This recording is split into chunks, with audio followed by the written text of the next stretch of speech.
पूछिए। So question number 247. Question. माननीय सदस्य पूछिए। So question number 24.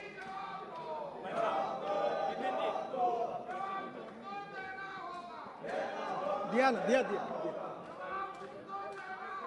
Okay.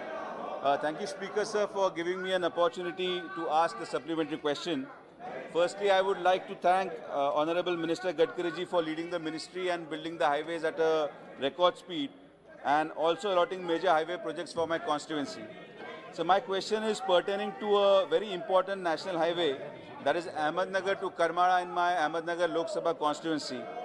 Sir, I have already referred this matter to Honorable Secretary. There is an entrustment notification which is yet to be published that this national highway has been entrusted to National Highway Authority of India. That is the first thing. And secondly, sir, this highway was mentioned in the first notification as 516A, and the second notification which it was corrected and it was mentioned as 561A. So I would like to request Honorable Minister through you, sir, that the ministry should amend the notification and should issue two-line notice that NH 516A should be read as 561A regarding to this project, sir. Thank you, sir.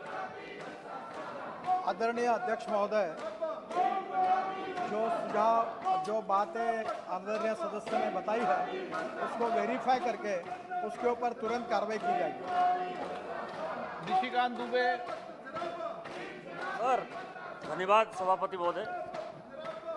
Sir, हमारे सांसदों की जो सबसे बड़ी समस्या है, माननीय मंत्री जी से सारे सांसद मिले थे, जो सीआरएफ फंड है अध्यक्ष महोदय, वो राज्य सरकार के जिम्मे हम लोगों ने छोड़ रखा है और सांसदों के रिकमेंडेशन जो है सीआरएफ फंड में आते नहीं हैं और इस कारण से केंद्र सरकार उसको क्लियर नहीं करती है।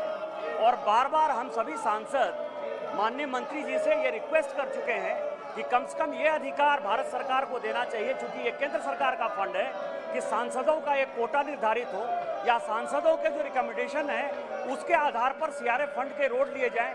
क्या इस प्रकार की योजना केंद्र सरकार ने बनाई है?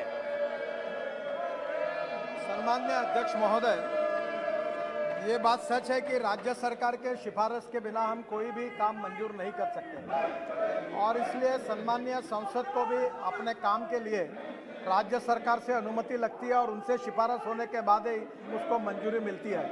पर जो सम्माननीय सदस्य ने जो बात रखी है वो निश्चित रूप से महत्वपूर्ण है कि हमारी देश की संसद सार्वभौम होने के बाद हमारे सांसद को इसमें किसी प्रकार का अधिकार नहीं है, तो उनकी भावना को और सदन के सभी सदस्यों की भावना को ध्यान में रखते हुए इस निधि में से कुछ निधि सांसदों के रिकमेंडेशन के लिए भी उनके आधार पर डायरेक्ट दिया जाए, इस प्रकार की सिफारिश मैं वित्त मंत्री जी को भेजूंगा।